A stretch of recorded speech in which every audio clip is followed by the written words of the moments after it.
Hello to all you patriots out there in podcast land, and welcome to episode 296 of Canadian Patriot Podcast, the number one live podcast in Canada, at least until they ban us. Recorded on May the 10th, 2021. As always, my name is Andrew, and I'll be your host. Joining me tonight is my trusty sidekick, the Tonto to my Lone Lone Ranger? Ranger? Yeah. Yeah, Gavin. We'd love to hear your feedback about the show. So please visit CanadianPatriotPodcast.com/feedback or email us at feedback@CanadianPatriotPodcast.com. Some topics that you could maybe perchance give your feedback on, or how we're disrespecting Canadian symbols by putting them upside down, or how we're small minded. Version of the show is available on Stitcher and iTunes. We obviously need your help. We're going to circle back to that in a second. To support Canadian Patriot Podcast, you can visit patreon.com/CPP. Become a Patreon today. Get a better quality version of the show for just $1 per episode. Show you're not a communist. Buy a CPP t-shirt for just $19.99 plus shipping and theft. We're going to circle back to that as well. By visiting the CanadianPatriotPodcast.com homepage, following the link on the right. Thank you, new Patreons. I think we're caught up on those. T-shirts is a thing we're going to talk about. This is related to Patreons. But first, let's talk about Gavin's small-mindedness. Well, where do we even start with that one? I guess we got some listener feedback via the Book of Faces. We're still to be listener feedback. You probably have had to have listened to the show. Fair. So unsolicited troll on the internet feedback, but I digress. Go on. So we got the message from I'll just say Wayne. I don't want to give his full name because apparently doxing is not cool. But Wayne. So if you're happening to listen to the show at some point, Wayne, this is about you. How are you now? Yeah. Probably so not that Wayne. We got the message. Disrespecting Canadian symbols is a great way to keep your audience small and single-minded. ... Congratulations. ... It then kind of went on from there, and he. So this is my open invitation reminder. Yeah. If you want to argue with me on my podcast, feedback@CanadianPatriotPodcast.com. It's a long email address, but I believe in you. Yeah, you can do it. Drop me a note. Tell me why you should get to be on my show and argue with me. We don't have Facebook. Well, I don't have Facebook. Allegedly, Gavin might have access to Facebook, but Gavin has been banned from Facebook. So how does that work? And magic. For whatever reason, I know for certain that our Instagram page was removed. I know this because I was the Instagram page manager. I don't know about the Facebook because I haven't been on Facebook since I was banned almost a year ago. So if you're trying to get in touch with me or the show through Facebook, you're doing it wrong. And I'm not all that great at using the magic to check the Book of Faces for the podcast. But if you'd like to argue with me, if you want to come on my podcast and tell us about why we're Nazi, misogynist, white supremacists, feedback at CanadianPatriotPodcast.com. We do this Monday nights at 9 p.m. We've had many guests on. I have no problem having more. And I have yet to kick anyone off the show. But I'm always looking for that first time. Let's make it special. I've been trying hard, man. 296 episodes. I haven't been kicked off yet. No, seriously, Let's talk about what we're drinking. Take us up on the offer. What are you drinking? I am drinking Signal Hill and Diet Pepsi. Delicious. Excellent choice. Yeah. I have Asserglen, courtesy of Other Andrew. Mead and maple syrup, or mead with maple syrup. Honey and maple syrup that turned into mead. Yeah, well, I guess it turned into Asserglen. Technically. Yeah. It actually tastes a lot more like apple cider than I thought it would. I really get a lot of that flavor, but it could be that maybe he just didn't clean out the bottle properly. Yeah, it really after having his crazy sugary cider in there. It really tastes a lot more like cider than mead, but okay. If you're not doing the Patriot Challenge, this is your opportunity to be a better person. If you're on social media, not like us, you can grab the template from our website and share it. Exercise for 45 minutes, practice a skill for 10 minutes, read a book for 15 minutes, drink 2 liters of water, and complete one task that will improve your life. A deceptively simple challenge. It's really hard to do those 5 things, and it's really not that much, but it's really hard to get those things done. Yeah. At least that's what I'm finding. Yeah. I mean, the reading one I've been really, really good at. I have now got 70 days in a row of 30 minutes of reading. I mean, I listen by audiobook, but same difference a day. I've been really, really good with the 2 liters of water thing as well. I've missed the odd day here and there, but really good. The other stuff is the stuff that sounds a lot harder, or is a lot harder than it maybe sounds. Especially that I find it's exercise one. the fitting thing. Exercise Like sucks. I do pretty good at drinking my water, and I do pretty good at exercise. Although I don't intensely exercise every day for 45 minutes. I try, but it does not Yeah. always happen. But I get my exercise in with walking the dogs and all that good stuff. And I actually, today, big milestone, big personal achievement. 100 consecutive days of 10,000 steps. Nice. My previous 92-day streak that I broke because I went to bed without checking my pedometer, and I had 9,997 steps that I'm sucks. incredibly bitter about. Because I went to bed without checking, and I was like, it was like 3 steps short that day, and I broke like a 3-month streak that I was If only on. you had gone to the fridge and got one more snack. Right. But actually, I did a bunch of PRs today. After I finished up work today, I clocked out a couple of minutes early because I worked over the weekend, and I went and I PR'd a 5K. I PR'd my 2-mile time. I PR'd, I think, a 400-meter time. I don't know. I PR'd a bunch of stuff today. Nice. Good work. Strava gave me many little virtual gold medals. Do okay on that. Do okay on my reading. I read almost every day for, well, once I start, it's hard to stop. Yeah. Drinking my 2 liters of water, I do pretty good at that most days. It's really the practicing a practical skill that I really fall down on, because my job is very knowledge heavy. It's sit at a desk and use my brain. Yeah. It's very difficult for me to practice a skill. And I don't mean like mowing the lawn is not a skill. Although the day that I serviced the lawnmower, I counted that one. Yeah. Because like, take apart the carburetor, put the carburetor back together, lawnmower still worked. I mean, that could also have been complete one task that'll improve your life. I don't know if that one was, but maybe. Yeah. I'm not doing great at the skills practice of late. Yeah, I hear that. It's 10 minutes. It's like, it shouldn't be a big deal, but like, yeah, but 10 minutes of dry fire is stupid long. 10 minutes is a really long time to dry fire. Yeah. I recently read Jocko's The Code book, which is actually just an evaluation rubric with like 30 extra pages to beef it up a little bit.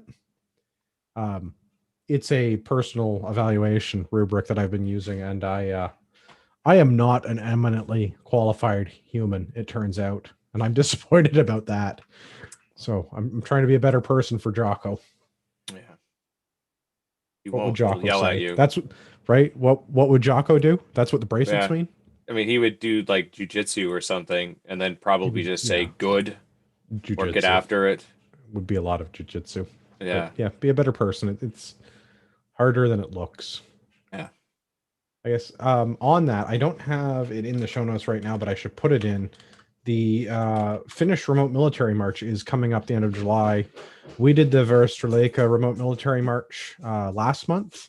Yep. The Finnish Reserve Sport Association, RESUL, I think is their acronym. It's in Finnish. There's a lot of umlauts. I don't know.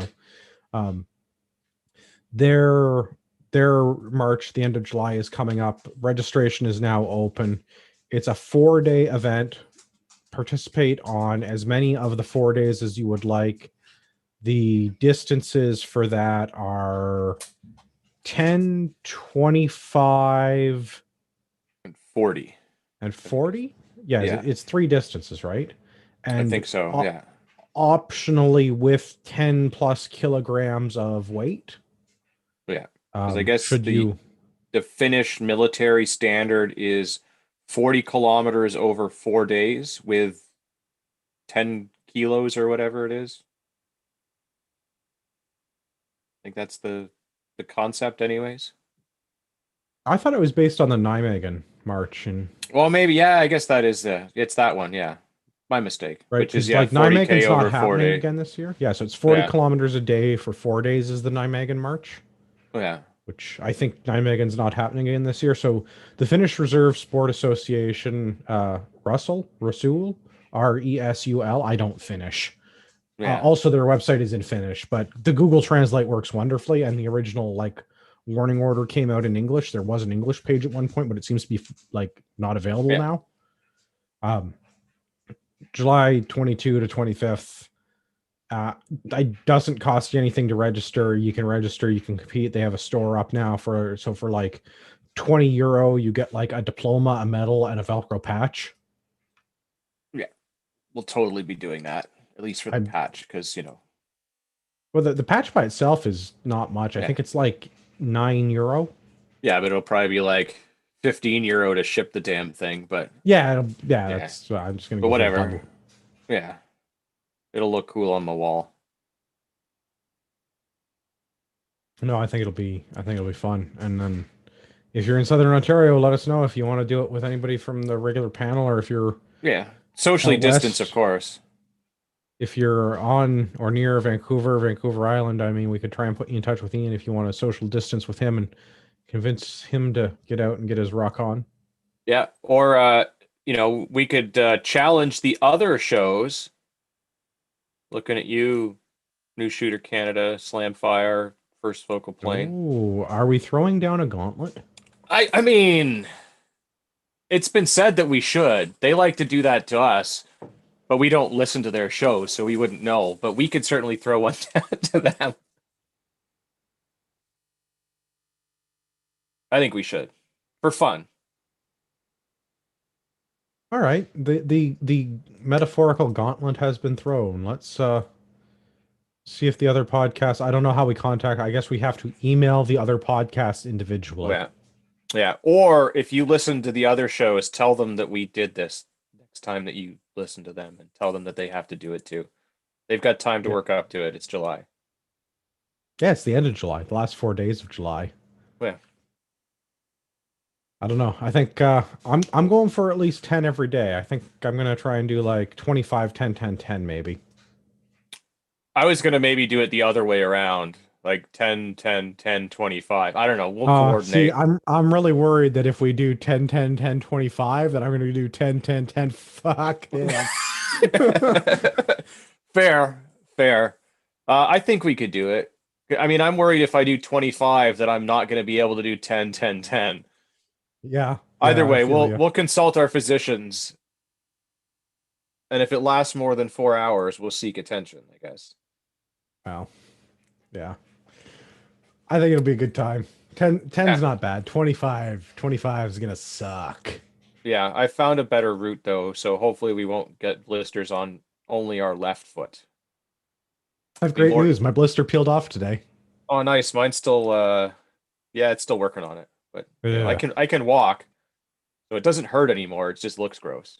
Oh yeah, that's the problem I had was mine looked gross, but I went for my run and it fell off in my sock and I was like, oh, guess that's over with. Yeah. Fun times. Fun times. Oh, good. Thanks, Chris, listener Chris on YouTube. Obviously, Benny on New Shooter Canada. Chris says he's going to pass the link on once it's uploaded. So, I mean, the YouTube link is up now. You could send that. Otherwise, Yeah. I apologize. I've been slacking on editing the show and getting it out lately. I have had a lot of work and personal commitments that have interfered with my ability to do shit talk the government with my friends on Monday night.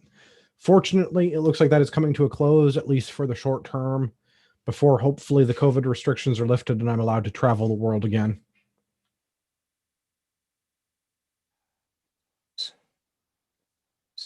Did we talk about Section 74? No. If you want to get involved in Section 74, send them an email, s74process@gmail.com, or hit up their GoFundMe if you want to give the guys some money. They're up to $20,000. They've got a $25,000 goal. I'm sure a few more shekels would go a long way for Wade and the fellows. Okay, what might be the world's longest feedback? Jason, thank you for your well thought out email. I apologize in advance as I stumble through and editorialize it. For anyone who wants to read Jason's words unmuddled by my alcoholism, show notes. This is regarding episode 292, the COVID Shots podcast. Greetings, gents. My name is Jason. I work as a police officer in Alberta and have about 18 years in law enforcement. I listen to your show quite regularly, even though your show sometimes seems to have an anti-police slant to it. I recognize it's not because you guys hate cops per se, but because you hate bad cops. Not only am I in the same mindset, but it might surprise you to know that there are a lot of cops out here who are on the same page. Well, it's obvious the public isn't a fan of terrible cops. What doesn't seem to be talked about is all the good, honest cops hate bad cops even more because they dishonor what we're supposed to be doing out here, and because it makes doing this job even more difficult. In one of your recent podcasts, you discussed the Grace Life Church in Parkland County outside of Edmonton, and we're discussing the police response to this. At one point, it was asked, why are they, the police, standing up for such tyranny?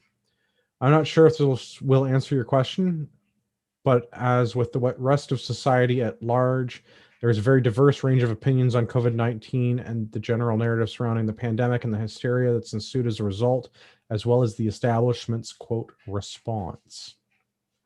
There are quite a few guys in uniform who have really drank the Kool-Aid and fully believe that this is a genuine, life-shaking event that warrants government overreach and the suspension of individual rights and freedoms for what they believe is the, quote, greater good.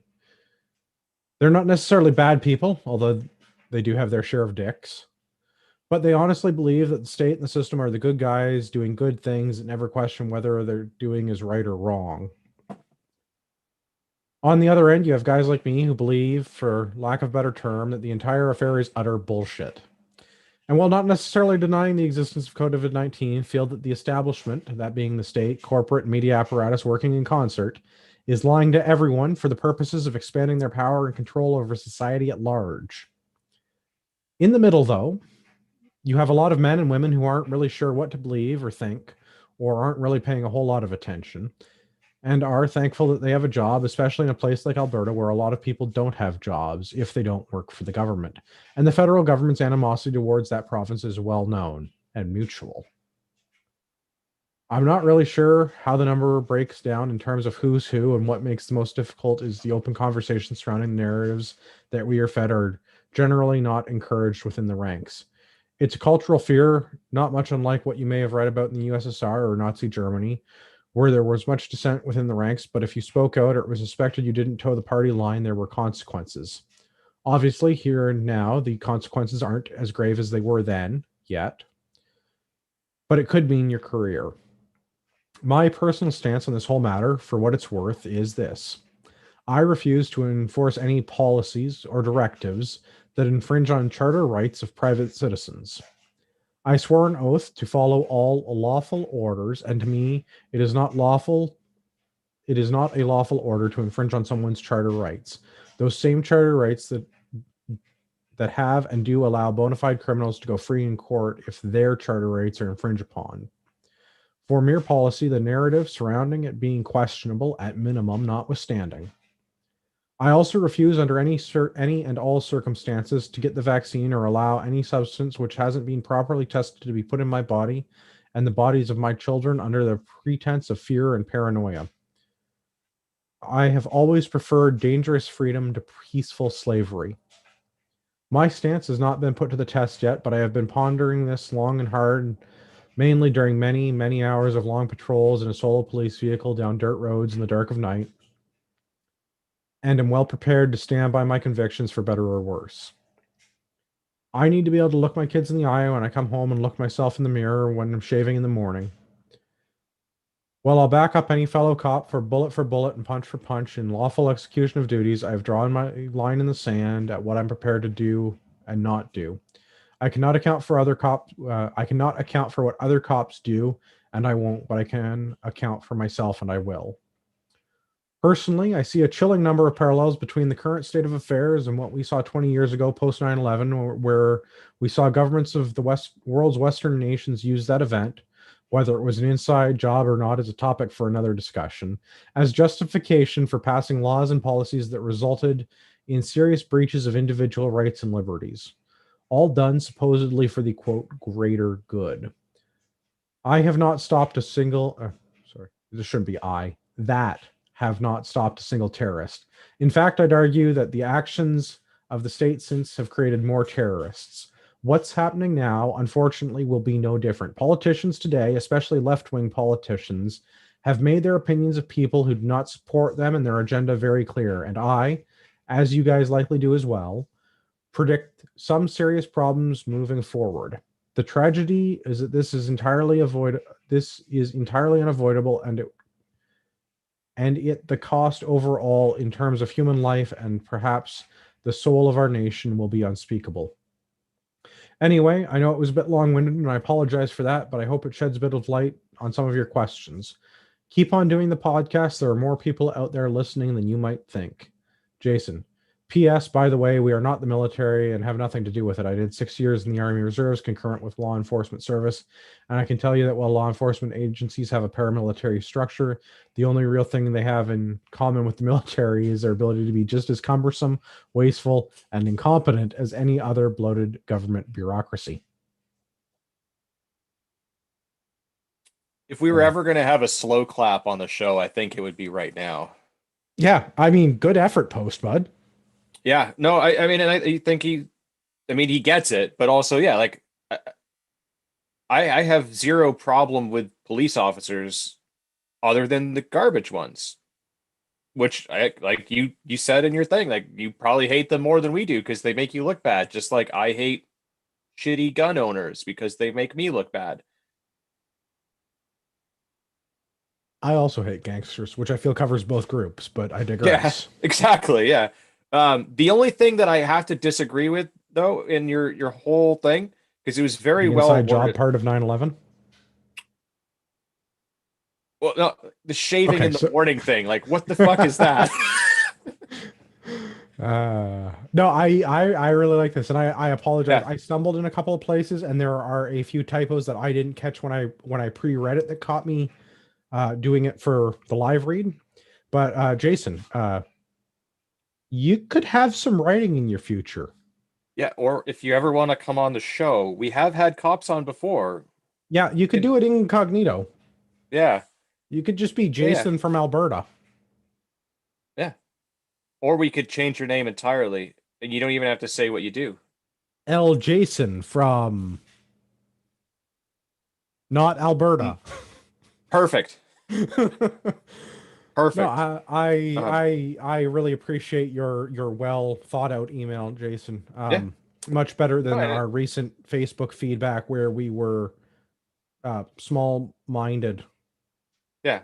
I mean, which is That not wrong, but like just because we have an upside down maple leaf, I mean, no, to that end though, I think we've talked about that. I guess Gavin and I are here. We can clarify our stances. Obviously, I can't speak for everyone who's ever been on the show, and I don't try to. We don't have a necessarily we don't have like a corporate slogan on CPP because that's not how it works. The idea is we get a bunch of people that want to talk politics to come and talk politics in a reasonably engaging way.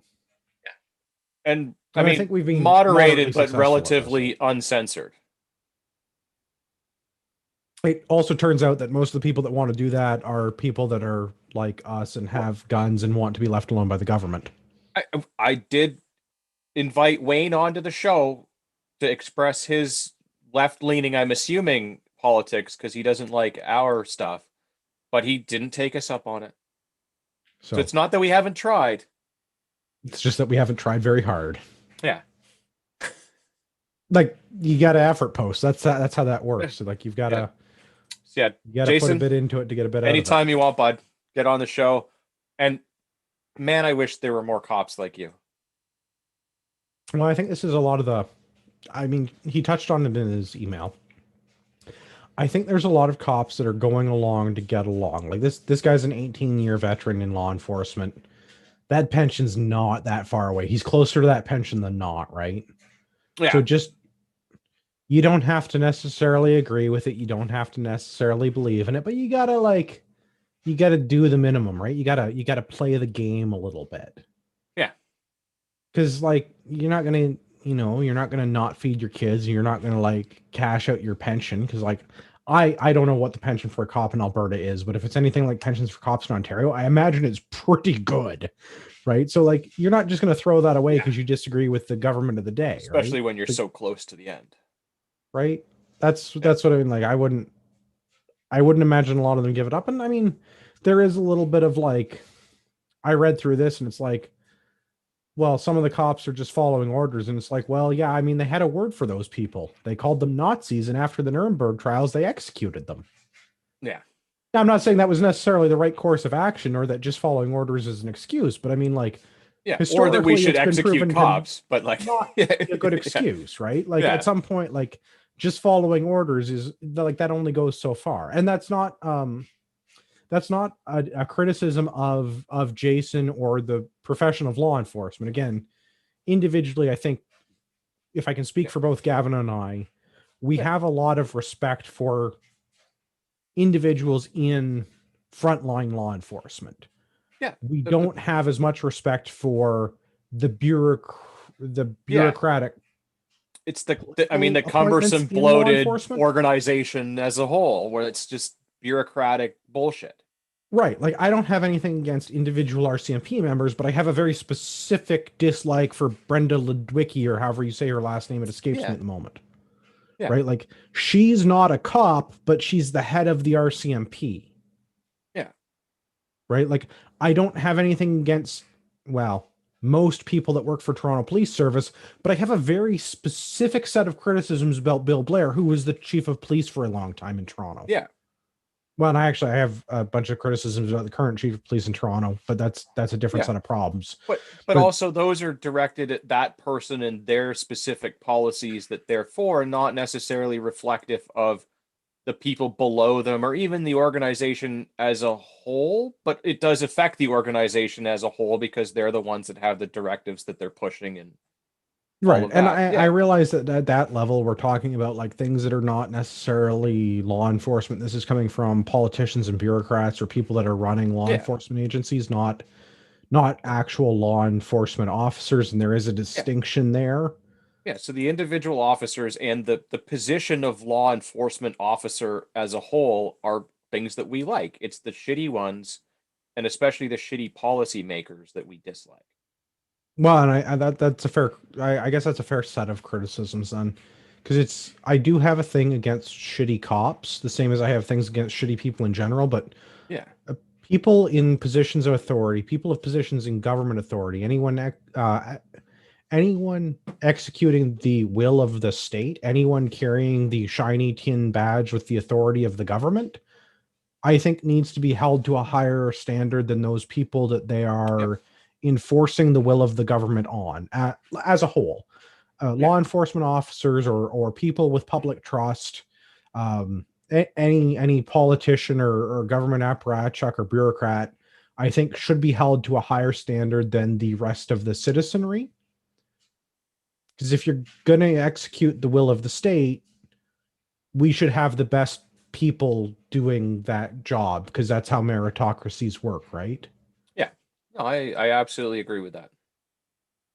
If And that's anyone's not held to a higher standard, it's the people that are enforcing the thing and making up the rules because it seems, unfortunately, lately, anyways, that the people that are enforcing the rules and like the good cops don't have to worry about that because they don't get into trouble. It's the bad cops that get into trouble, but when the rules are enforced on them, they usually get like, you know, paid leave or a paid suspension and then right. And like we've complained about this before. If I yeah, lose a firearm, I could have my firearms license suspended, all of my firearms taken away, and I could potentially go to jail. If a yeah, police officer loses a firearm, as we have seen 200 and something times in the last 5 years, I forget what the exact statistic was. We talked about it not so yeah, long ago. The various law enforcement agencies in Canada have lost something like over 200 firearms in a 5-year period. most of those police officers at worst were suspended. Yeah, probably with pay. But I could go to jail, Yeah, right? And and that's the not be able to disparity. own That's those the things again ever in the future. right. This is the well, and it's the same thing. Like I think it was Edmonton Police Service or it was Calgary Police Service. One of the Alberta municipal services, they had that incident this year where there was a shooting at like in the bullpen at one of their training Yeah, facilities where police firearms instructors were playing with guns and negligently discharged them in the vicinity of other police officers. They missed because apparently they're either bad shots or they were just like literally just fucking around. But like if I accidentally desk pop Gavin, I could go to jail on a manslaughter charge, yeah, right? yeah, That's not an equal yeah, yeah. It's not a slap on the wrist if we do it, and like a laugh and like, okay, just don't do that again, boys. Like, the old boys will be boys defense, right?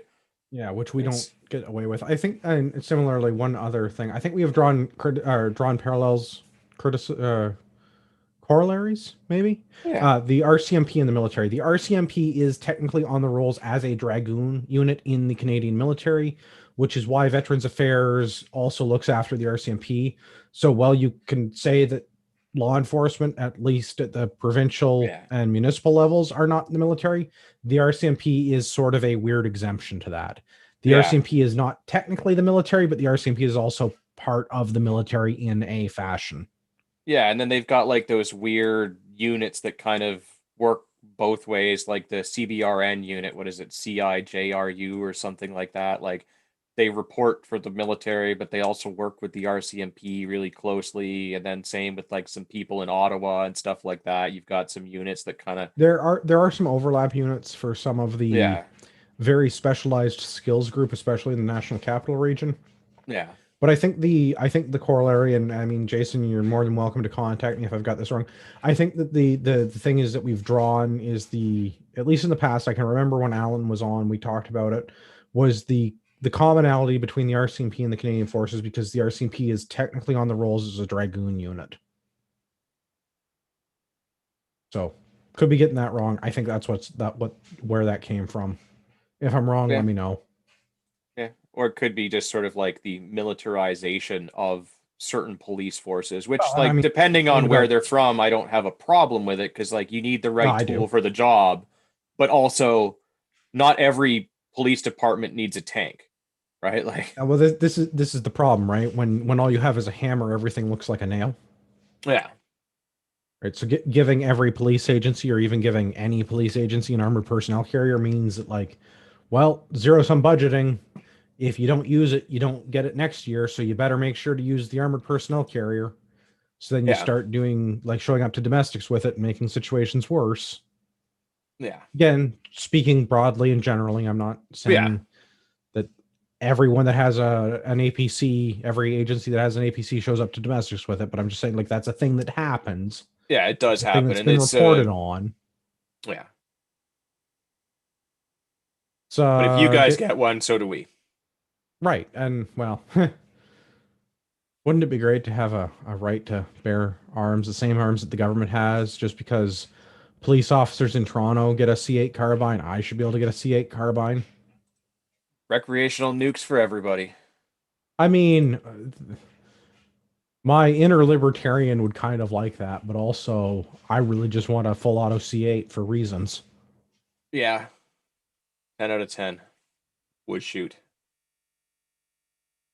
We've also got an email from Ryan. Hey guys, longtime listener, love the show. Seating has just started in Saskatchewan, so I'm looking forward to catching up on episodes in the tractor this May. Sorry, we're just getting around to this now, Ryan. I finally checked the websites in hopes of purchasing a t-shirt. Noticed they're all sold out. I was wondering when you'll be getting more. Keep up the good work and interesting content. Thanks, Ryan Mack from Saskatchewan. I hope we didn't dox him. I hope there's more than one Irishman from Saskatchewan. There's at least two. Uh, T-shirts. Yeah, we're sold out of t-shirts. This is good news because we've sold all the t-shirts. This is bad news because Tim's Good T-shirts is having some domestic struggles. Yeah, So we have to talk to Tim labor about some disputes. t-shirts. Yeah, Yeah, well, when you only pay them so much, unions are a thing. We'll leave it at Yeah, that. We yeah, are going to work on some t-shirts. It's on my list of things to do. I have to apologize. It's the same thing as like I've been delinquent on getting shows edited the last 4 weeks or so. It's the same problem with t-shirts. It's a thing that I know about, but it's not a thing that I've had the time to really fix. And I need to talk to Tim about what his production situation is like these days. yeah, The budget? yeah, No. yeah. What's that? Show's over? I All think we right, can great dip show. it. See you Yeah, guys next. yeah. No, we should talk about the budget. I mean, fortunately, there's not a whole lot to it, so it won't really take a long time. Well, it's a big budget that doesn't say very much, but hey, I'm glad they did it in a gender biased way. Well, but that's like the fifth or sixth point in the budget. It's not even the first thing, which is weird. Well, Thought you they would went have through the had that budget. like right I out went through the front. budget. I got some key takeaways for the budget. So maybe we go through the key takeaways and maybe we can get into it. Yeah. You can correct me if you disagree, Gavin, about any of these. These are kind of the big ticket things that I noticed. Some of them are bigger tickets than others. I mean, the whole Extending the thing is a COVID, massive ticket. yeah, extending the COVID-19 emergency benefits. Creative language. Yeah. EI reforms. A new luxury tax. Do you like luxury? An empty homes tax for foreign homeowners. Taxes on cigarettes and vaping products. A boost to old age security and a $15 minimum wage. There's a couple other tax consequences from that are, well, I guess there's one other one that I want to talk about if we have time. Do you have any other like big takeaways beyond those? I mean, well, so the first thing that I noticed was like read so the very first thing in the budget is like pages upon pages about the COVID response. And you're like, the fuck does this have to do with the budget? And then like there's no numbers or anything, right? Other than like the 19 and COVID. But like no dollar, not it's just like this is what we've done, blah blah blah blah blah. And then like the first number that you come to is that what was it like $3 billion has been spent on stuff for other countries for COVID response because to end COVID anywhere, we have to fight it everywhere or something, some stupid quote like that. It's like, so this is supposed to be our budget, and it's the first budget that we've released in what, 2 years, and like the second one ever that they've released in their entire thing. So like two budgets over 6 years or something like that. And the very first thing that they talk about is not spending money in Canada on Canadians. It's how we can spend it in other parts of the world. Well, yeah. You have Fuck to grow the off. economy from the heart outward, and you have to grow the vaccine from other countries outward. Yeah. Fuck off. Well, if we're not going to close the border, we have to make sure these people get vaccinated. I don't think that's how It's that works. just common sense, Gavin. Yeah. Oh no, I seem to have closed the YouTube somehow. I don't know where it went. Uh-oh. Hooey. Oh, there it is. Other monitor. Found it. Yeah, I'm kind of dismayed about the COVID stuff. I don't really I'm so over the COVID stuff. I really don't care. And I mean like what is part 1 of the budget? It's like it's long. It's like a lot of pages. Yeah. Like the whole budget I think was like 400 and something pages. Well, yeah, but I mean, if they don't keep talking about the COVIDs, how are you going to know how dangerous it is? So like the entire budget document with appendices and everything was 725 pages. I think without the appendices it was 400 something when I looked. Like it was almost 500 pages long without the appendices. Part 1 is like 100 pages or some nonsense about COVID. Yeah. Yeah, part 1, pages 57 through 79 are about COVID. And all the preamble and the forward is all about COVID. It's all Yeah. the opportunities in Canada is all about COVID. Yeah. all the economic growth stuff is all to do with COVID. It's the COVID budget. Yeah. Okay, I want to talk about the CRB changes though, All right. because they're extending CRB, the Canada Recovery Benefit. Shocking. So I think what they're doing, I think they're going from like 40 weeks to 52 weeks. Is that how it works? So people who receive the benefit for 50 weeks, and then after 42 weeks, the benefit will change. So I think they've extended that is how that works. But they're also going to be lowering it now. So if you're getting CRB after 42 weeks of benefit, the payout's going to be reduced from $500 a week to $300 a week. Unless you have a new claim. If you have a new claim, you're just going to get 300. So if you've managed to keep your job this long, but you get laid off now, you don't get the same CRB as people that got laid off a year ago, which I feel like is kind of nonsense. Yeah. Shame on you for keeping your job and doing well. Yeah. Yeah, I don't like that one. I mean, I don't I like don't the really whole like thing at that one at all.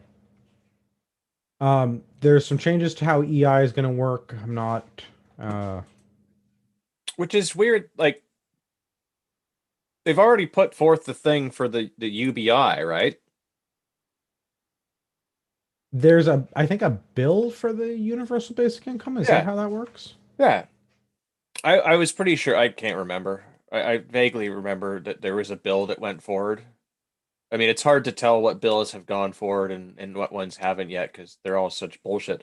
But like, I was pretty sure they put that forward as a thing or they included it in some other thing. So why I would they thought need they to? put The that. only restructuring that EI needs is that it just goes away. Well, Because government programs never just go away.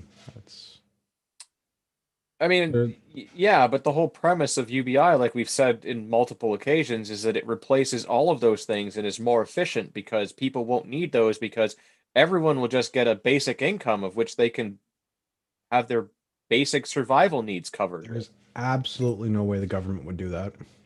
Yeah, I know.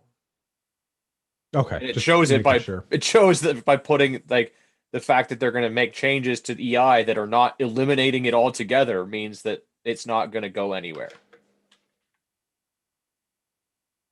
It will stay around.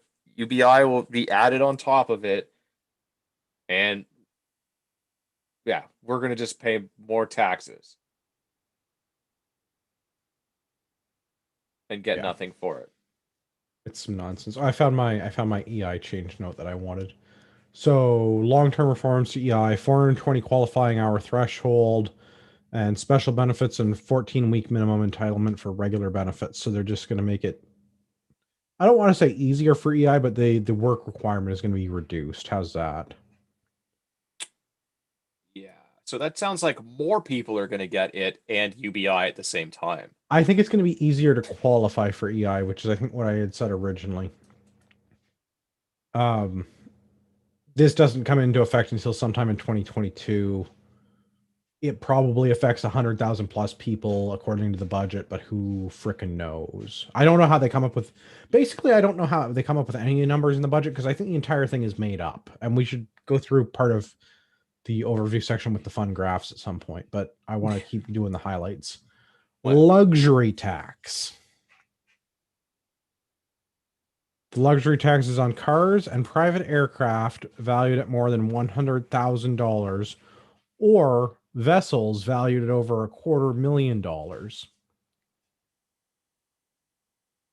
The way that they calculate this one is fun. So depending on which of the things it is, car, aircraft, or boat, because those are different categories, it is either 20 the lesser of either 20% of the value of whatever it is over that threshold, whether it's $100,000 for planes and cars or $250,000 for boats, or 10% of the full value of that item.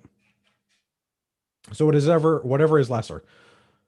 20% of the value in excess of $100,000 or $250,000, or 10% of the total purchase price of the item, whichever one is lesser.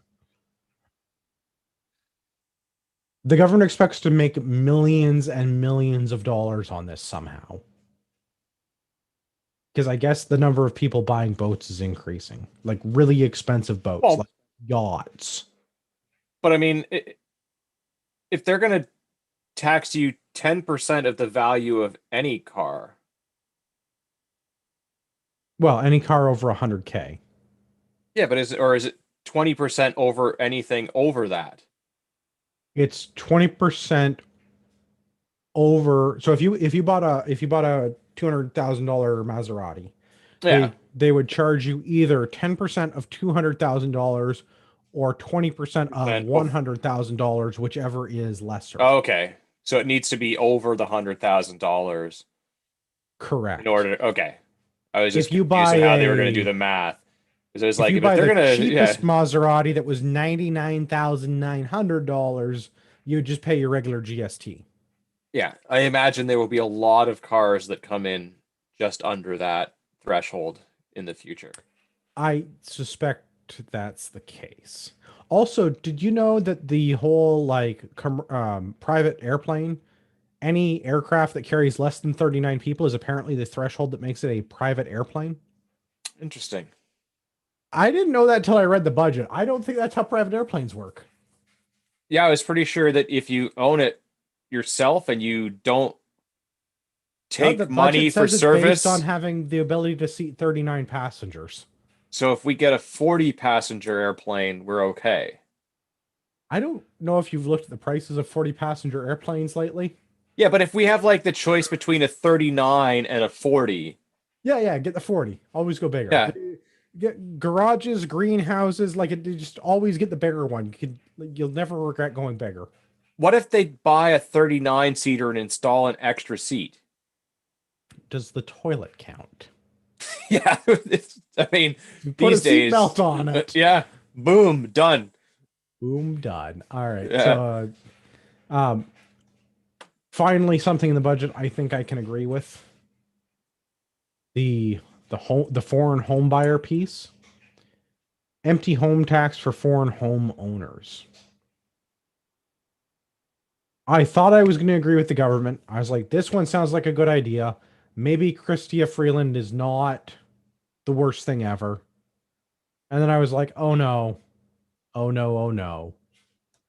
It's going to be an annual 1% tax of the value of the real estate if the real estate is to be considered vacant or underused. And it's going to require foreign owners to file with the CRA and pay their 1%. Which will never happen. Ain't nobody paying shit. That and like, let's be honest, even if they're paying the 1%, that ain't gonna do nothing.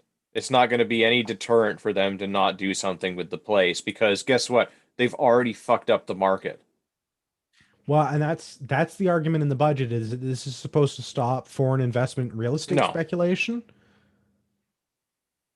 Not at 1%, it's not.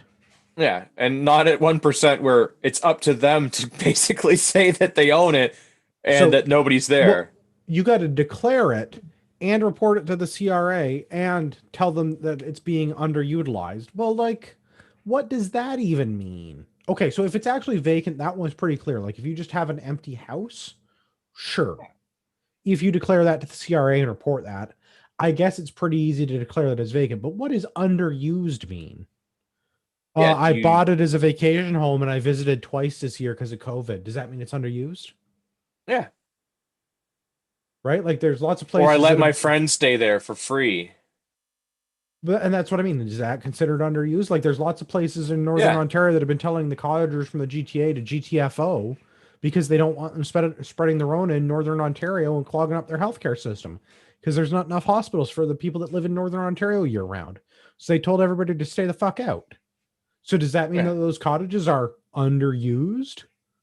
Apparently. I don't think that's how that works. Yeah. Yeah, who gets to decide whether it's underused? The CRA, I guess, or you when you report. But if you tell them, if you tell them, right?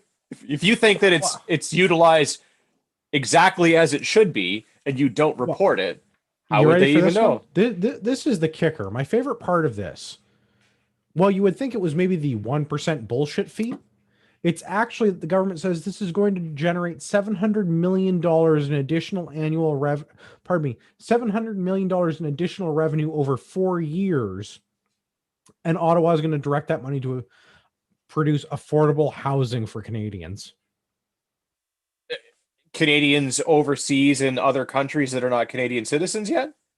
Like what the fuck is this? Yeah. I mean, that's like, even if this works, that is not Seven replacing hundred the money million that they're dollars over spending. 4 years is fucking nothing. Yeah, it's not replacing the money that they are spending, like, you know, Ooh, $175 million a year for affordable house. Go fuck yourself. yeah. I hope it's not underutilized. This one upsets me. I don't like this one. Yeah. I mean, I they should thought I have, was gonna like this one, and I really don't. if they're going to do something about this, they should have done something about it before, like, the whole housing Just, thing got fucked by just all the stop people. foreign investment in the housing Yeah. market. Yeah. Or I put an I know actual penalty on it. I know. That's, I've got my little toothbrush mustache, and I sound like a nationalist saying this, but like, just stop foreign speculation investment. Like, that's I all mean, you got to do. there are plenty of other countries that require you to be a citizen, and non Caucasian countries that require you to be a citizen in order to own property. It is not racist for them to do it. Ergo, it is not racist for us to do it, especially when, like, you look at it and you've got people from very rich places, Dubai, Hong Kong, coming and buying up all of the houses before they're even built, flipping them 6 times to other people from those places that are also speculating on the market and trying to make money. And then, yeah, like, Well, that's the I don't begrudge people making money on the housing market. Housing is a finite thing. yeah, I begrudge our government allowing our market to be bubbled by foreign speculation investment, and at the same time say that they're going to put money towards affordable housing for Canadians. You know what would make affordable housing for Canadians? yeah, not letting this Stopping real estate nonsense. speculation. Yeah, especially by people that don't even live here. Well, I mean, that would be a great step, but just like is a general thing. Just stop speculative real estate markets, and then that would make housing more affordable. Yeah, Like it it's seems like an not easier it's not solution. complex economics, guys. Yeah. But is that how we grow the economy from the heart outward? Fuck It seems yourself. awfully bigoted.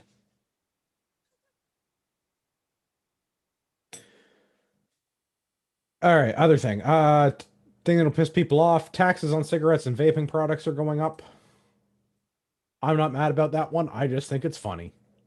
Yeah, I mean, at this point, who can even afford to smoke? Well, cartons, 200 cigarette packages. I think that's a carton. Yeah. Are going to see a $4 excise tax increase. Other products similarly, and also vaping. I mean, because back in the day when I was younger and stupid, I had the occasional cigarette, sometimes more than the occasional cigarette. And basically, I gave that up because it, like, one, it was bad for you, and I just figured it's probably a good time to stop. But also, like, it just got too friggin' expensive. Well, I mean, I don't think anybody in our circle of friends smokes anymore. Everybody that I know has given it up at this point. What's a carton of cigarettes go for? Is $4 a significant increase? I feel like it should be. Yeah, I mean, so I stopped. The last pack of cigarettes I bought was like in 2004 ish, and so, like, we were over $10 a pack. So, like, for 25 cigarettes, it was more than $10 a pack. So, I mean, if you're looking at like an increase of $4, I mean, I wouldn't say it's ridiculous, but I mean, that was, I'm sure it's gone up since then as well. So, like, you're probably looking, what, $15 a pack or something now? Like, back when I started buying cigarettes occasionally, it was well under $10 a pack. like it was cheap enough that it was like, yeah, I can get one of these for the weekend and like, be a rebel and smoke cigarettes and be cool. And then it just started to get stupid expensive to the point where like we would just go buy native cigarettes. But now All right, they've clamped all right. down on that too. I got a question. What was your brand of choice? Um, kind of whatever. I wasn't really particular, but like Belmonts were good. All right, Belmonts. Like regular ones, like Belmont king size 20s. Yeah, So the current price of Belmont king size 20s in Ontario, according to the internet, is $136.50 for a carton, or 13.65 a pack. yeah. So, like $4 on top of that seems Yeah. I mean, significant. it's not inconsequential. Like that adds up over time. And I mean, people that smoke, right? Like the guy Well, that's buying like a carton a month the because good he old just like, calculator tells me that that's a 3% increase. "Hmm, yeah. 3%'s not nothing. That doesn't seem like a lot, but it doesn't seem I like mean, it's certainly more than they're penalizing foreign investors on property, Oh, honk fucking honk. right? And at least God, this like for country's the a most joke. part, like if you're buying cigarettes in Canada, a good chunk of that money goes to supporting Canadian companies because they grow a shit ton of tobacco in Ontario. Well, they used to. Does anybody still grow tobacco here? I've seen all the tobacco farms that I used to know were tobacco farms have all turned into ginseng farms in the part of southern Ontario where I grew up. Well, maybe that's how we're getting the foreign investors. We're selling them the ginseng back at No, it's all the inflated same thing. prices. So like I don't know, like 15 or so years ago, maybe a little bit more than that. Um, I used to live in like tobacco country, like that was where the family farm was and stuff. And all the Yeah. farms went from tobacco to ginseng, same owners though. Yeah. Because the regulations with tobacco were just getting so onerous. I think everybody just got out of the market. Oh, yeah. Yeah, I don't know. I really paid attention to the crops when I'm in that part of the world. Well, anyway, carrying on with the budget, a boost for our seniors. Old age security is going up, kind of. If you're going to be over 75 in June of 2022, you get a one-time payment of $500. Woo! Grandma's gonna be rich now. Don't spend it all at bingo. Yeah. Or do, Uh, because they are also proposing a permanent 10% increase to old age security for pensioners once they're past age 75 in July of 2022. This makes for a full-time benefit of $766 of full-time pensioners for that year, and that's going to impact about 3.5 million Canadians. up until the point where they just get rid of that whole thing altogether because they can't afford it. Well, I wonder about that because old age security is a government benefit that is not tied to anything. So, as long as the federal government just keeps printing fake and game money, it's probably okay. It's the Okay, so Canadian you'll pension get plan your that's likely to go away. The Canadian pension plan is actually tied to the market, and that one I think is as the principal of the investment dwindles, that one's probably going to disappear. so the other one you'll continue to get. You just won't be able to buy anything with it because you're gonna like to get a carton of milk, you'll have to take your wheelbarrow full of Deutschmarks to the store. But at Right. like 85 or older, you may not have the physical strength to take said wheelbarrow full of Deutschmarks to the store, if stores even exist. Thank you, Well, Rona. I guess to the Amazon checkout page.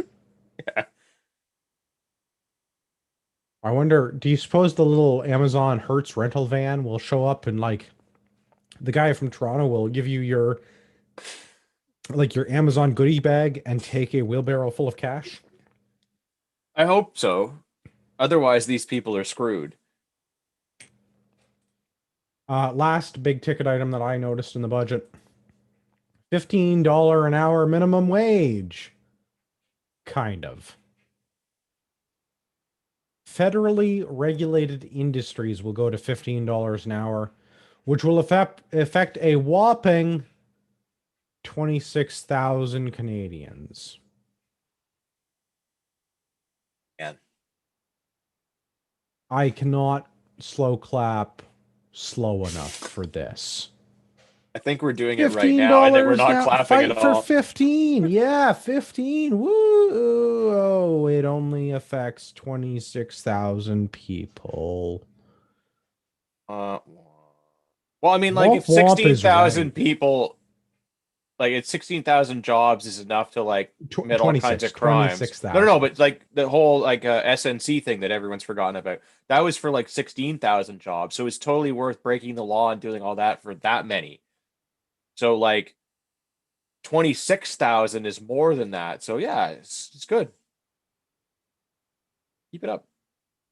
I like Chris's feedback in the YouTube here. In his opinion, if someone does something known to be risky, like smoking, which could lead to cancer, or bungee jumping, if something happens, they should not be covered by public health insurance. I don't I think 100% anyone agree should with that. If be you covered want by health to, insurance at all. well, if you want to ride a motorcycle and not wear a helmet, that's your business, but I don't think my healthcare system should have to pay for it. Yeah. If you want to go skiing in the Alps and you get hurt, I don't think I should have to pay for it. Basically, I don't want to pay for other people's shitty choices in Yeah. healthcare or in their cigarette taxes or in how much the gas costs at the pump or what the CRB benefit of the day is. Like, basically, I don't want to pay for other people's shitty decisions because I didn't make their shitty decisions. I didn't take a bachelor's degree in macrame so that I could go work at fucking Starbucks and only do takeout drive-through coffees. Yeah.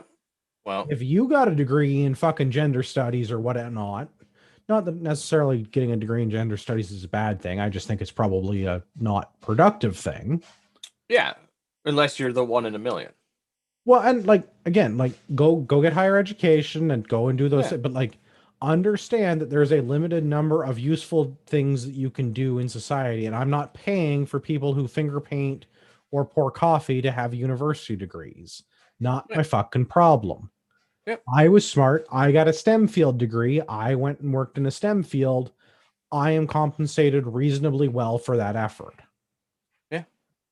Right? Like that's because I didn't get a degree in fucking macrame. So Yeah. if you chose to get a degree in basket weaving or some other nonsense degree, unless it was a thing that you wanted to do for fun, which I don't fault, like if you want to get a degree or if you want to go to school for the fun of going to school, if you like learning things for the sake of learning things, go nuts, man. Like, give her all the power to Yeah. you. But if you expect to make a career out of any basically of the humanities courses that are offered in modern universities, that's 100% on you and not my problem. If you decide to make risky life choices that could result in your injury or severe death, Yeah. again, not my problem. I like the idea of riding a motorcycle, but I don't like the idea of being paralyzed or dying. So if Yeah. you want to go ride a motorcycle, cool, but I'm not paying for it. Yeah.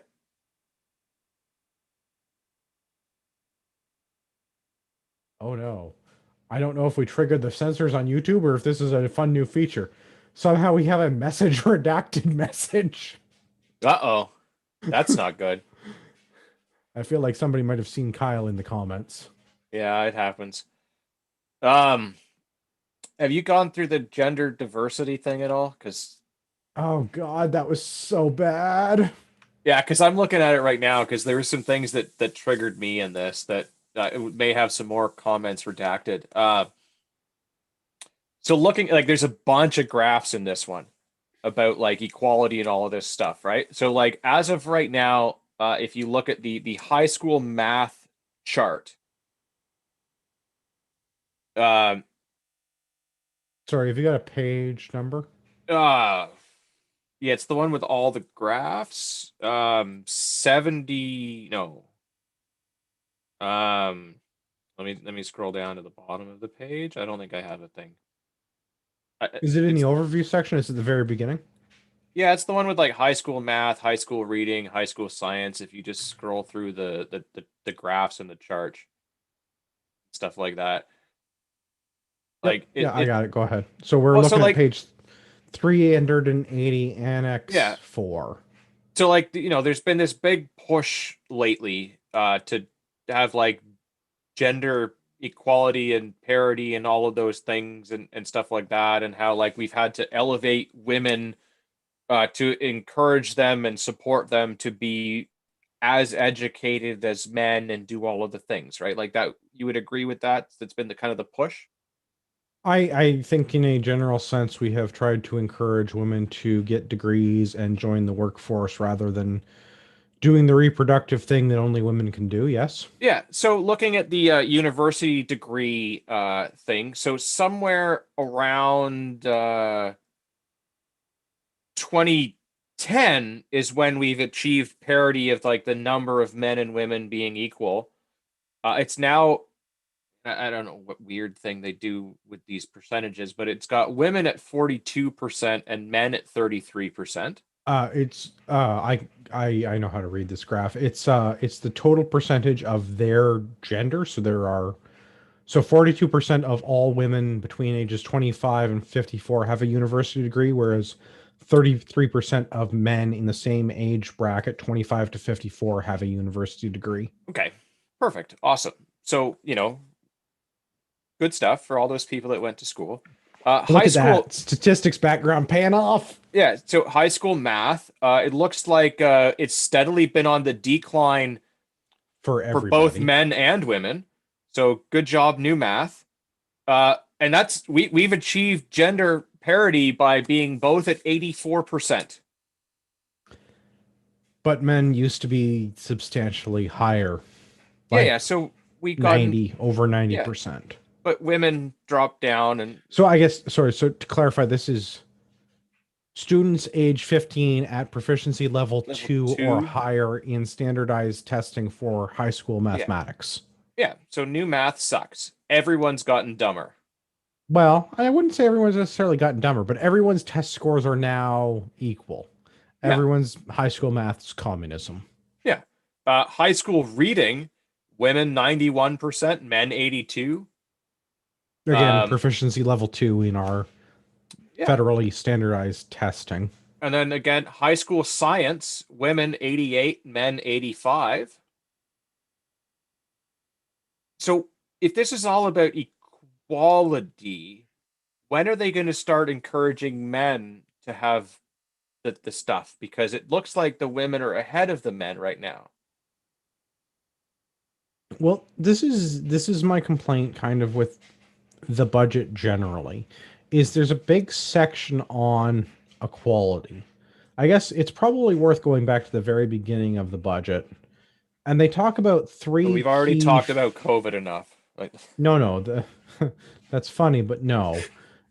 Three fundamental changes. First is conquering COVID, which I feel like yeah, we've had enough yeah, COVID. Second, we must punch our way out of the COVID recession. Okay, yes, that's enough of that.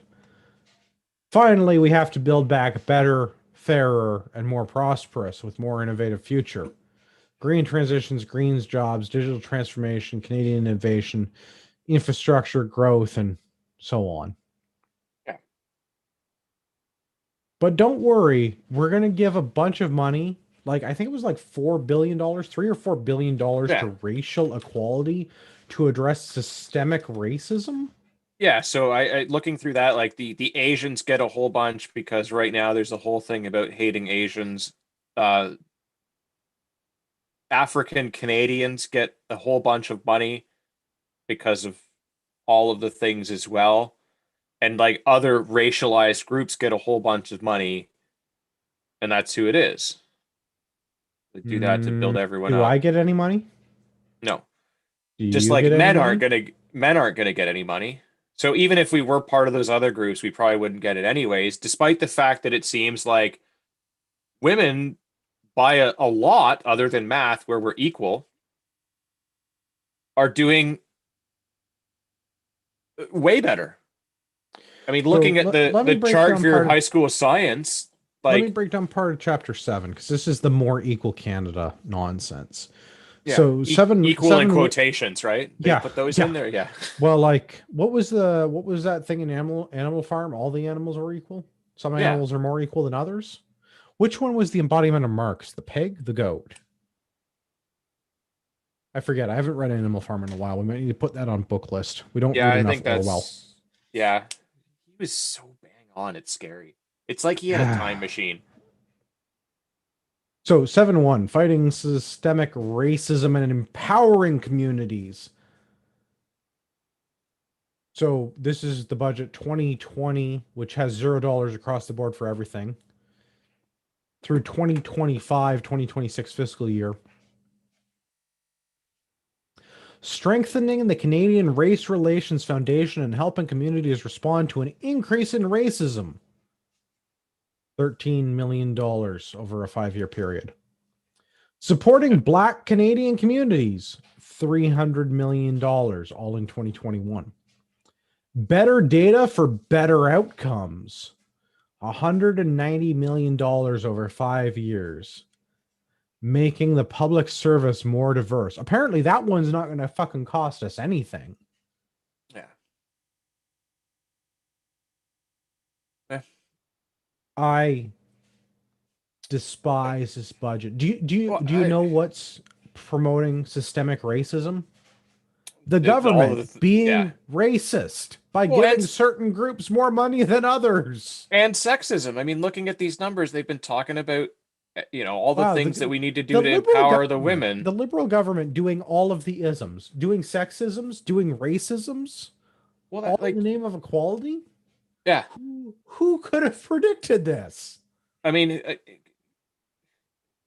who remind me who was in power back in like the early 2000s or even like the mid 2000s? Not Trudeau. Harper That was in was there for a while, right? well, the early 2000s might have been Gretchen, but yeah, Harper was in there from what was that So like like the 04? yeah, so like these charts all go from like 2006 to 2018. So like yeah, I mean I guess Chrétien could have been on the tail end of that, but like for predominantly Harper. No, so he didn't come into power until 2006. Okay, so they're starting it in the Harper years then and going into 2018. And you look at all of these graphs and like so for the high school math, high school reading and high school science, I mean the women have been doing incredibly well other than in math where like everyone's sort of equally steadily declining because new math is so complicated. But like high school reading, they've been pretty flat. High school science, they've been pretty flat. If anything, it's the men that have been dropping faster than the women. But the women have always been above the men in both of those things. So literally, Hitler, Stephen Harper, wasn't ignoring these people. There was something already going on, but somehow the liberals have come in and done this thing where they're like, oh, we need to do this and do this and do this and give all these people money. And all the money they've spent, the results are going down for everybody. Wait, so the people that I keep referring to as communists are giving money to fund their friends, and that's not improving outcomes for people that are Yeah, actually affected by their policies? exactly. And the people that they're trying Wow. Imagine to my shock. actually do something for are actually doing better than the people that they're saying are in the top place. So it doesn't make any sense. It's certainly not about equality anymore. It's about looking like you create the narrative by pushing some nonsense and then fund the, minority group, whatever that minority group is, even though they're not necessarily the ones that are in the lesser position, if you will. And then don't even spend any of the money to do that and just pocket it yourself. So my argument is going to be that systemic racism doesn't exist. Systemic racism is because we don't have any actual racists for which to point the social justice warriors at. So systemic racism allows it to be the fault of previous administrations, governments, political figures, so on and so forth. At some point in history, someone wronged someone, thus systemic racism, which, because it was a historical event, we can never make Yeah. reparations for, if you'll allow the Well, poetry. unless we give a bunch of people money. Well, no, but that's the thing. Even if we give people money, we can never make up for the racisms that were done by other people in history, because history is in the past, it's happened. So we can't make up for that. So because we don't have any actual racists, we can have systemic racism, even though the people that are in power are diverting all of these funds to visible minorities and other groups to get their equal or equitable outcomes, as the case may be, without ever actually achieving any sort of equality. Yeah. Systemic racism is made up nonsense. It's Yeah. a non-existent thing. Not that systems can't have racism, not that people can't be racist, but systemic racism is a cop-out to ensure that dollars keep going to special interest groups. This country is fake and gay. Yeah. I mean, this budget pretty much proves that.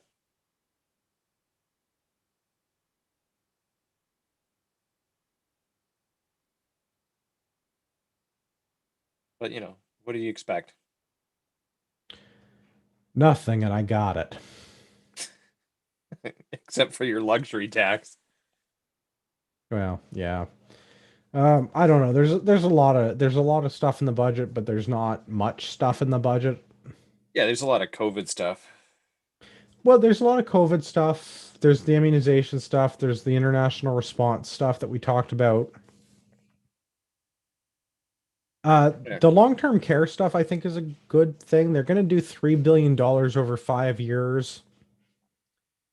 Because again, we've talked about this before with the COVID stuff. My complaint is how we manage our aging population in this country with long-term care homes. We shouldn't be putting our aging population in long-term care homes, because that's not a natural way for people to live, because we don't live as multi-generational families, which is what we have done as a civilization for thousands, tens of thousands of years. We have never, I mean, we've definitely shuffled our old people off to die, but telling them to go live in the woods when they have a terminal illness until they die is not the same thing as putting them in a long-term care facility for the last 30 years of their life. I mean, I'm not against maybe adopting the Viking way of things and saying you're old and now a burden on the village. Go live out in the wilderness until you die and fend for yourself. Right. And I mean, like, there's definitely, like, that is a thing. Like, you can be a burden on society, and like maybe you just got expelled from society. And I don't think that that's an ideal scenario, but neither is putting all of our seniors in a long-term care facility where they live in little apartments and only interact with other seniors and don't go out and have any meaningful social interaction with other strata of society. And then all die because of the Ronas because they were poorly looked after. Well, and this is my complaint about long-term care facilities, and the military reports have said this. Like, there have been a number of deaths in long-term care facilities where the military has been deployed in Ontario, where the reports from the military have said, like, if these people just got fed and received basic care, they would be fine. But they're not receiving those basic care because we're outsourcing the care of our elders to people that don't give a fuck, because we don't believe in multi-generational families in this country, because everything is all about this, like, this incredibly high time preference. It's all about me right now nonsense, which is, I mean, it's antithetical to the way that we have lived as a civilization for thousands of years. It's an unnatural way to live, to put all of our old people into these apartment blocks where they live with a bunch of old people and never see anyone. Yeah. Also, some weird stuff starts happening when you Well, start I putting don't want a to talk bunch of about what old. happens in long term. Yeah. No, Yeah. pass. Do you want to Yeah. look up? You want to look Yeah, up a terrible statistic? Look up the rate of STIs in LTCs. It's yeah, not fun. yeah. You can actually go to lemonparty.org, and it No, don't has do all of that. the Do information not on do all of that. that. That is a terrible thing to tell people. There are younger listeners that have never been there, and there's probably older listeners that have also Are never been frequently there. there, or maybe in the video. Yeah. Oh dear. Oh dear. But I mean, really, if we're going to have long-term care facilities, we should probably fund them more effectively. And again, I have a lot of criticisms about this because like long-term care facilities base their fees on how much money you have, and the whole thing is designed to like erode generational wealth because again, high time preference and everybody's all about me right now because we don't have the ability to have delayed gratification or pass anything on to future generations because we're basically a bunch of selfish pricks in this country, Well, some of but us part of the more other than problem others. too is that it's like the medical care aspect of it, which is potentially the most important one for a lot of these people that are older in years and have these problems, is still farmed out to the government. So it's like you can't win. No, you absolutely cannot. Like it's shitty all over for these people that are stuck there because It really is. yeah. We could probably do a whole thing on how much I dislike our long-term care facility thing and a whole other thing on the mismanagement of the healthcare system. Yeah. They do talk about mental health care in the budget, not in a useful or meaningful way. But don't worry, they are going to work towards a new crisis hotline. Well, Public that's Health good. Canada is working on making a call center that will have access 24/7 for voice, text, and online chat, which I guess is somehow different than the current call center that they operate for Canadians in distress or the suicide hotline or the Canadian Suicide Prevention Service. They're probably going to outsource this one to India. I hear they have Well, I great mean, call like they've centers. already outsourced Kids Help Phone, right? That's a different agency that receives government funding. I don't know. Like I don't know. The the mental health care thing again. Like we don't do mental health care well as a society. Yeah. I mean, That especially could right also now. probably be its whole own topic again. Yeah, no knock wellness checks are not good mental health policy. Well, don't worry. The government has a plan for the safe reopening of our borders. We've implemented stringent travel restrictions and strict public health measures at border crossings and airports. Oh, Meanwhile, you mean all I the ones that are not constitutional? I watch on Flight Tracker every day as flights from India and China continue to land in major airports like Vancouver and Toronto. Yeah. So glad we shut our borders down. I look forward to the day that we close the border. There's a bunch of business stuff, wage subsidies, supporting affected workers, eliminating the waiting periods for EI. We talked a little bit about eliminate or reducing the amount of time you had to work in order to receive EI. Employment benefits for sick leave around that. Was there anything in there about employing more people at the CFO so we can eliminate the wait times on transferring of restricted firearms? You know, that's a good question. I don't think the word firearm actually appears in the budget. Oh, I take that back. The word firearm appears 15 times in the budget. Weird, is that it? Is it like for people that don't pay their luxury tax, we will accost them with firearms? Is that how that comes up? No, Or is this so part of the buyback?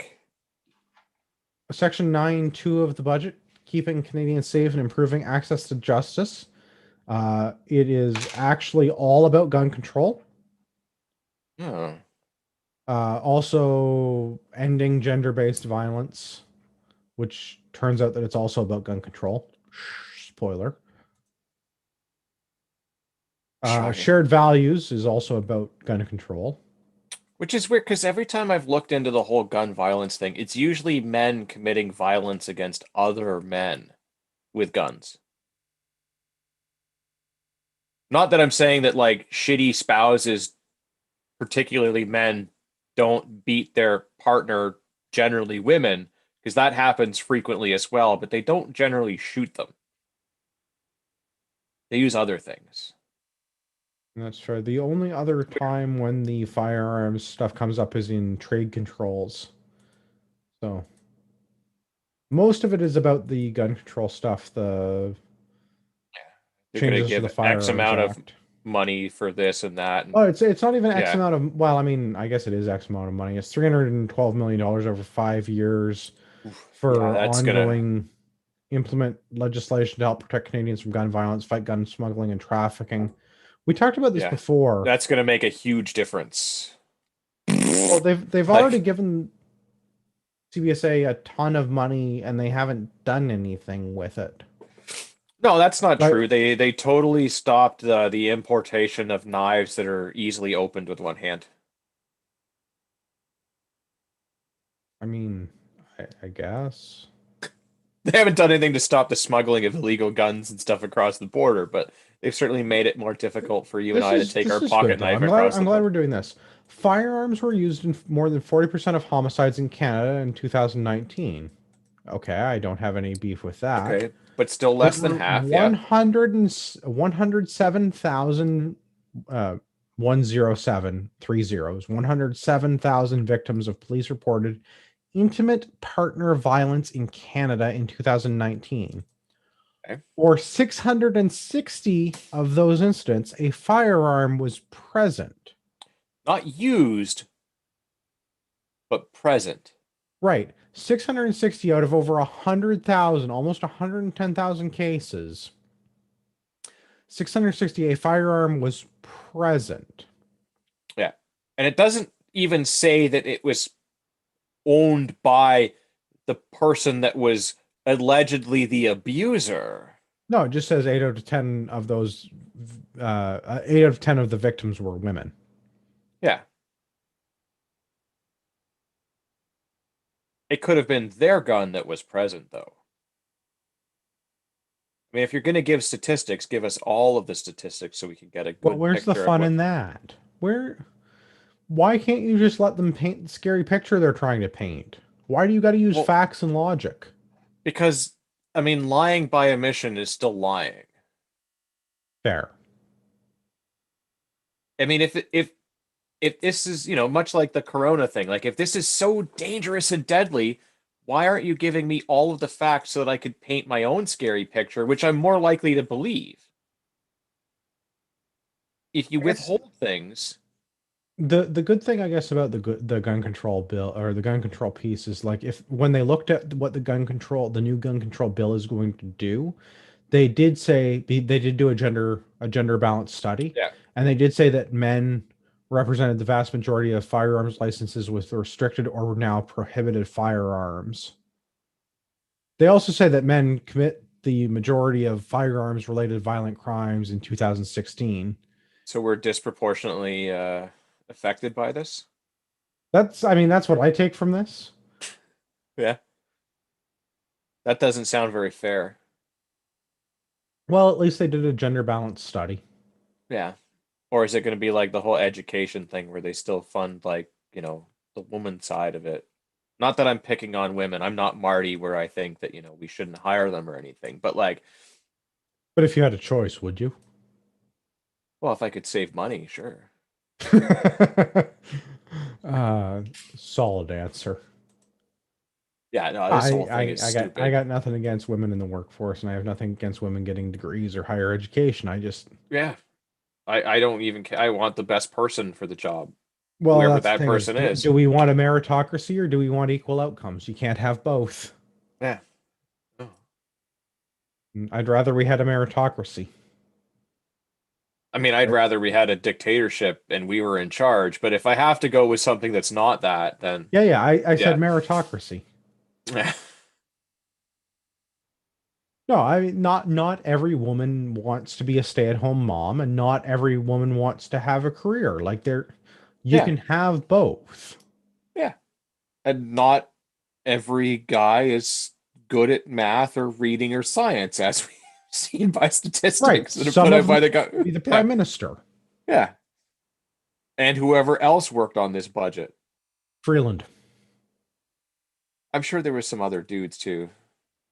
Although I wouldn't, I don't want to assume her gender. That's inappropriate and not very inclusive. Yeah, fair enough. Have you got anything else that we missed? I feel like we've at a high level. I mean, we haven't not gone into a lot of details about this, but like without boring anybody by reading a bunch of numbers, I feel like we hit Yeah. the highlights. Yeah, no, I think we did it pretty good at a high level, much like the people that wrote it, they were also at a high level. Super high. Several Yeah. bushels of marijuana were used. Yeah. I would say at least five Stoop Dogs high. Snoop Dogs are my favorite unit of measure. I've taught my son how to do that. I ask him how high something is, and I ask him to tell me in Snoop Dogs. Yeah. It's very entertaining for me. Yeah. No, I don't have anything other than, maybe to give like our buddy a new-ish listener, Drum Life, a little shout out. Say what's up. Thanks for Yeah, listening. thanks for listening and sharing on the Instagram. I Yeah. saw your share. I send you a comment. Yeah. Continue to red pill your friends. It helps us and you. Speaking of red pills, like this is like Communist Manifesto red pill. Book club coming up the end of this month. We're doing Saul Alinsky's Rules for Radicals. If I can finish it, Yeah. I it's I really hard to read because it's really, really I don't infuriating. when I was doing like early morning like indoor stationary bike workouts, I like I said, I think I said it before. I don't know what fired me up more, reading like Uncle Ted, be like, "Fuck, this guy was right," or like reading Saul and being like, "This is what they're doing right now. How are we this dumb and Oh, falling for it?" Chris makes a good point on YouTube. We forgot to mention the total debt. Oh, but it's cool. They got Two a plan. $2 trillion. It's they have a whole chapter on how they're gonna borrow money and then everything's fine and like the payback is it's fine. We don't need to talk about that. It's fine. The It's budget fine. will balance itself. Our debt this year, we have a budget now, which we didn't for the longest in Canadian history. For I think we were without a budget for what, like over 700 days. Yeah, that's I fine. think it was over 700 days that we didn't have a budget. We have a I budget mean, not now, that we have one now, really. and Like, our deficit is now 115% of our GDP. It's $2 trillion, and don't worry, the Liberal governments have a plan to have it paid off by never. 2026. Which I read to mean never. Yeah, that's what I Yeah, took from never. that. Yeah, never. We'll But be we're gonna back just down to a surplus budget by 2026. We just have to spend some money right now to yeah. get ourselves out of debt, because if we didn't Yeah. spend all this money, we would be in way more debt now than we would be if we didn't spend it. That and all you motherfuckers better start buying boats and shit. Like, Yeah, I need my $700 million for affordable housing, fuckers. yeah, they are expecting a lot of people buying boats. Maybe you know what? I think I've put it together. All the people that have firearms that are going to be prohibited in like just under a year now, that are going to lose their firearms in a boating accident, don't own boats yet. So they're expecting that they all go out and buy boats, and so they're going to get that sweet luxury tax money. I don't need a $250,000 boat to take out my guns. Anyway, the end of this month, the last Monday in May, which is also the last day of the month in this case because we have a strangely spaced month. The 31st, we're doing Rules for Radicals. In June, though, to make up for having to talk about what the communists want to do to have Rules for Radicals, we're going to talk about how to shoot terrorists during a Bush war. Yep. Get your short shorts out. The shortest of short shorts. Yeah. We're doing Hans Wessel's A Handful of Hard Men. Yes, in today's modern parlance, it sounds a little bit homoerotic. but we're okay with You that. would We're not comfortable with believe our the stuff sexual. these guys went through in Rhodesia. You Yeah, absolutely would not believe the things that people like Daryl Watt went through. yeah. Um, think of the toughest guy you know, like the toughest kid in Letterkenny. That is nothing compared to these guys. If you're shopping on Amazon for books or you're looking for an official Big Luau shirt, if you use our Amazon affiliate link, I would certainly appreciate that. We get a small commission for those sales and it doesn't cost you anything extra. You're basically taking money away from Jeff Bezos's ex-wife and giving it to me. Soon to be ex-wife. I don't know if they're divorced yet or not. Yeah, I don't know. I guess him and Mr. Gates have something in common, or will shortly. We're also on Discord if you want to hang out and talk to other Patriots. Discord channel in the show notes. Gavin, where can everybody find you? They certainly can't find me in St. Mary's next weekend, but you can find me virtually on the internets on occasion when I'm not banned, on the Discord infrequently, but more frequently on the Instagrams, Urbex GTA, all one word.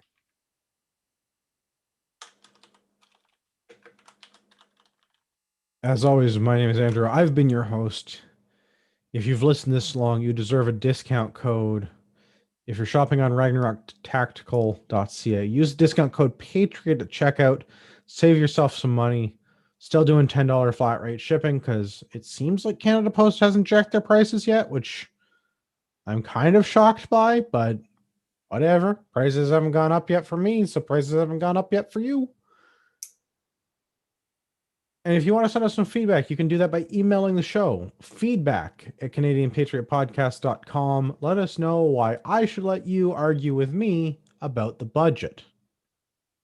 I have to apologize to Rod Giltaca. There was a lot of numbers, not his strong suit. There's only so many pucko shells on a necklace. When we're talking about millions, it was not in the cards for today. But we are looking forward to seeing Rod on next week's show. For all of our listeners out there in podcast land, I'd like to remind you that you are the true North, strong and free.